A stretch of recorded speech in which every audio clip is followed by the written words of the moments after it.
দর্শক বন্ধুরা, আমরা যারা বাঙালি আমাদের কাছে ডিম অতি জনপ্রিয়। ডিম দিয়ে আমরা নানান রেসিপি বানিয়ে থাকি। সঙ্গে সঙ্গে পোস্তও আমাদের কাছে অতি জনপ্রিয়। পোস্ত দিয়েও আমরা নানান ধরনের রেসিপি বানিয়ে থাকি। পোস্ত দিয়ে আমরা যে সমস্ত জনপ্রিয় রেসিপি বানিয়ে থাকি তার মধ্যে একটা অতি জনপ্রিয় রেসিপি হলো ডিম পোস্ত। আজকে আপনাদের সামনে আমরা একটা নতুন আঙ্গিকে ডিম পোস্ত প্রেজেন্ট করব। আশা করি আপনাদের ভালো লাগবে এবং আপনারা অতি সহজে এই ডিম পোস্ত বাড়িতে বানিয়ে ফেলতে পারবেন।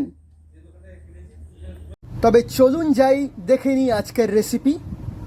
ডিম পোস্ত রান্নার উপকরণ হিসাবে আমরা 7টা ডিমকে ভালোভাবে সেদ্ধ করে ছাড়িয়ে নিয়েছিলাম। সঙ্গে ছিল পোস্ত বাটা, কাঁচা লঙ্কা বাটা, পেঁয়াজ বাটা, রসুন বাটা, আদা বাটা এবং টমেটো বাটা। গুঁড়ো মশলা হিসেবে ছিল হলুদ গুঁড়ো, ধনে গুঁড়ো, জিরে গুঁড়ো এবং গোটা দারচিনি ও এলাচ। প্রথমে আমরা কড়াইতে 3 টেবিল স্পুন তেল নিয়ে নিলাম এবং তাকে ভালোভাবে গরম করে নিলাম।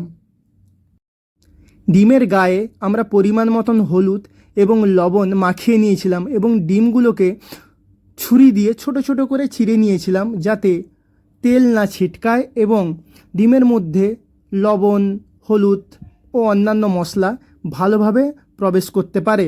এখন আমরা গ্যাসের ফ্লেমকে কমিয়ে দিয়ে লাল লাল করে ডিমগুলোকে ভেজে নেব। এখন দর্শক বন্ধুরা দেখতে পাচ্ছেন ডিমগুলো কাশ্মীরি সুন্দরীদের মতন লাল লাল করে ভাজা হয়ে গেছে। এখন ডিমগুলোকে আমরা একটা পাত্রে তুলে নেব।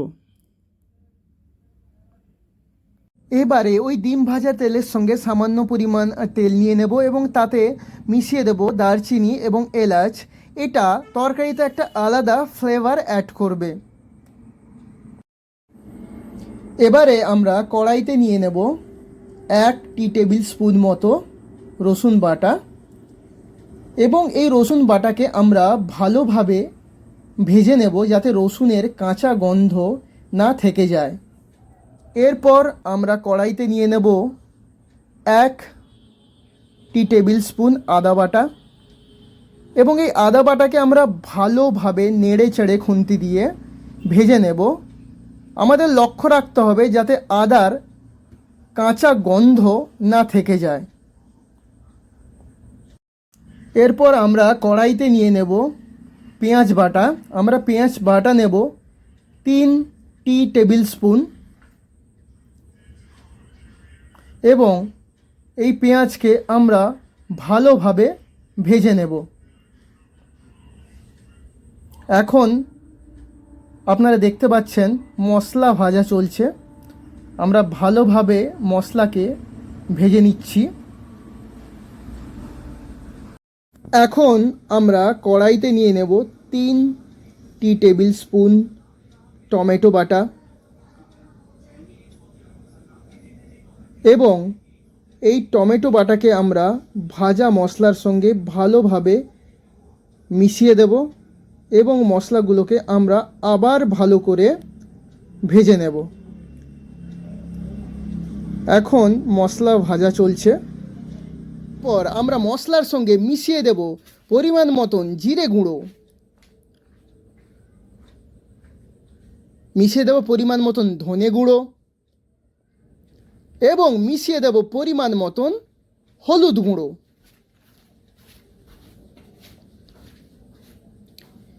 এরপর আমরা খুন্তি দিয়ে নেড়ে চেড়ে গুঁড়ো মশলাগুলোকে ভাজা মশলার সঙ্গে ভালোভাবে মিশিয়ে দেব।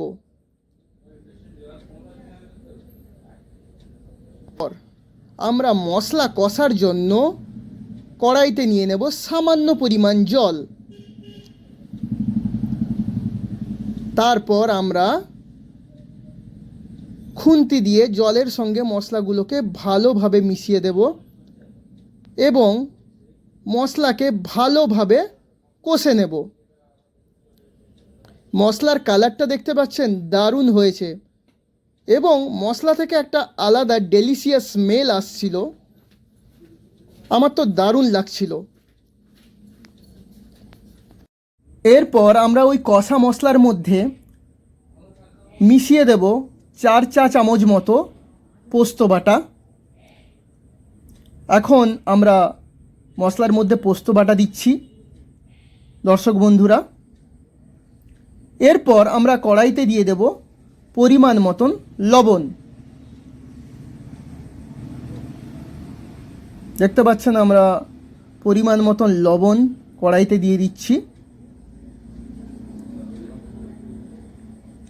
এরপর খুন্তি দিয়ে ভালো করে নেড়ে চেড়ে পোস্তকে মানে পোস্ত বাটাকে আমরা মশলার সঙ্গে ভালোভাবে মিশিয়ে দেব। দর্শক বন্ধুরা দেখতে পাচ্ছেন মশলার কালার কি দারুণভাবে চেঞ্জ হয়ে গেছে, দারুণ লাগছে না কালারটা? এবং একটা দারুণ স্মেল আসছিল এবং তার নাকের সামনে খেলা করছিল। আমার ভীষণ ভীষণ ভালো লাগছিল। এখন দেখতে পাচ্ছেন আমরা পোস্তকে ভালোভাবে মশলার সঙ্গে মিশিয়ে দিয়েছি, যেমন আম আর দুধ মিশে যায়। এখন আমরা ডিম নেব এবং ডিমগুলোকে পোস্ত মিশ্রিত মশলার মধ্যে একটার পর একটা দিয়ে দেব এবং ভালোভাবে তাকে খুন্তি দিয়ে নেড়ে চেড়ে পোস্ত মিশ্রিত মশলার সঙ্গে মিশিয়ে দেব। এইভাবে আমরা মিনিট 2 নাড়াচাড়া করে নেব। পর গ্যাসের ফ্লেমটা কমিয়ে দিয়ে আমরা 5 মিনিট মতন কড়াইতে ঢাকনা দিয়ে দেব।